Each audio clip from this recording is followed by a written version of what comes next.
ಯಾವಾಗಲೂ ಅಷ್ಟೇ ನಮ್ಮ ಸಿದ್ದರಾಮಯ್ಯ ಅವ್ರ ಸರ್ಕಾರ ಬಂದ ಮೇಲೆ ನಮ್ಮ ಸರ್ಕಾರ ಎಷ್ಟು ಬಡವರಿಗೆಲ್ಲ ಎಷ್ಟು ಒಳ್ಳೇದಾಗಿದೆ ಗೊತ್ತಾ, ಅನುಕೂಲ ಆಗಿದೆ. ನಮ್ಮ ಸರ್ಕಾರ ಬಂದ ಮೇಲೆ ನಮ್ಮ ಸರ್ಕಾರ ಬಂದಿದೆ ಅಂತ ಅವ್ರಿಗೆ ತಡ್ಕೊಳಕ್ಕಾಗ್ತಾ ಇಲ್ಲ. BJP ಅವರಿಗೆ ಹೊಟ್ಟೆ ಉರಿ ಅವ್ರು ಮಾಡಿದ ಭ್ರಷ್ಟಾಚಾರ ನಮ್ಮ ಸಿದ್ದರಾಮಯ್ಯ ಮಾಡಿಬಿಟ್ಟಿದ್ದಾರಾ ಹೇಳಿ? ಯಡಿಯೂರಪ್ಪ ಮಾಡಿಲ್ವಾ? ಕುಮಾರಸ್ವಾಮಿ ಮಾಡಿಲ್ವಾ? ಯಾರು ಮಾಡದೇ ಇದ್ದಾರೆ ಹೇಳಿ? ನಮ್ಮ ಸಿದ್ದರಾಮಯ್ಯ ವಿಜಯೇಂದ್ರ ಮಾಡಿಲ್ವಾ? ಏನು ಮಾಡಿದ್ದಾರೆ ವಿಜಯೇಂದ್ರ? ಮತ್ತು ಅವ್ರದ್ದು ಭ್ರಷ್ಟಾಚಾರ ಎಷ್ಟಿದೆ ಸರ್ ಅವ್ರದ್ದು? ಕೊರೋನಾ ಟೈಮಲ್ಲಿ ನಿಜವಾಗ್ಲೂ ಹೇಳ್ತಾ ಇದ್ವಿ, ಕೊರೋನಾ ಟೈಮಲ್ಲಿ ಅವ್ರ ಸರ್ಕಾರ ಇದ್ದಾಗ ಎಷ್ಟು ಜನಗೆ ಏನು ಅನುಕೂಲ ಆಯಿತು ಸರ್.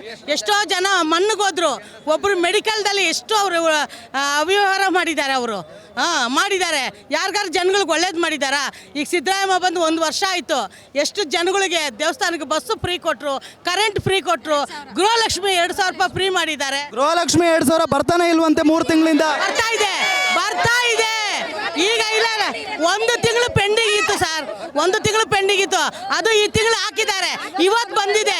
ಬೇಕಾದ್ರೆ ಮೊಬೈಲಲ್ಲಿ ಮೊನ್ನೆ ಲಕ್ಷ್ಮೀ ಹೆಬ್ಬಾಳ್ಕರ್ ಅವ್ರು ಹೇಳ್ತಾ ಇದ್ರು 2 ತಿಂಗಳದ ಹಾಕಿಲ್ಲ, ಈ ತಿಂಗಳು ಹಾಕ್ತೀವಿ ಅಂತ. ಯಾಕೆ ಲೇಟ್ ಆಯ್ತು? ಅದು ಹಾಕಿಲ್ಲ ಅಂದ್ರೆ ನಮ್ಮ ಮೋದಿನೇ ಅದಕ್ಕೆ ಕಾರಣ.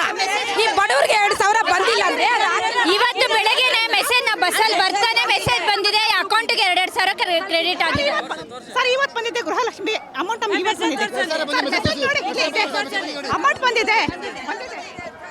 ಬಂದಿದೆ ನಿಮಗೆ. ರಾಜ್ಯದಲ್ಲಿ ಎಷ್ಟೋ ಸುಳ್ಳುಗಳು ಮಾಡಿದ್ದಾರೆ ಅವರು.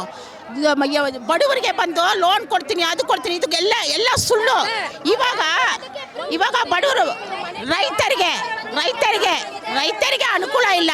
ಬಂದಿದೆ ಹಾಗಾದ್ರೆ ಎಲ್ಲ ನಾವು ಕೇಳಿದ ಮೇಲೆ ಒಂದೊಂದು ಮನೆಗಳಿಗೂ ನಮ್ಮ ದಿನೇಶ್ ಗುಂಡೂರಾವ್ ಸಾರು ಬಂದು ನೋಡ್ತಾ ಇದ್ದಾರೆ. ನಮ್ಗೆ 2,000 ಬಂದಿಲ್ಲ ಅಂತ ಹೇಳ್ತಾ ಇದ್ದೀರಲ್ವಾ? ಒಂದೊಂದು ಅಕೌಂಟಿಗೆ ಮೋದಿ ಅವರು ಹೇಳಿದ್ರು 15 ಲಕ್ಷ ಹಾಕ್ತೀನಿ ಅಂತ. ಅದೇ ಹಾಕಕ್ಕೆ ಹೇಳಿಲ್ಲ.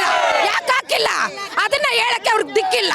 2,000 2 ತಿಂಗಳು ಬಂದಿಲ್ಲ ಅಂತ ಕೇಳ್ತಾ ಇದ್ದಾರೆ. ಯಾಕೆ? ನಮ್ಮ ದಿನೇಶ್ ಗುಂಡೂರಾವ್ ಸಾರು ಇರೋದ್ರಿಂದ ನಮ್ಗೆ ಏನು ಚಿಂತೆನೇ ಇಲ್ಲ ಸರ್ ನಮ್ಗೆ. ಗ್ಯಾರಂಟಿ ನ್ಯೂಸ್, ಸುದ್ದಿ ಖಚಿತ, ನ್ಯಾಯ ನಿಶ್ಚಿತ.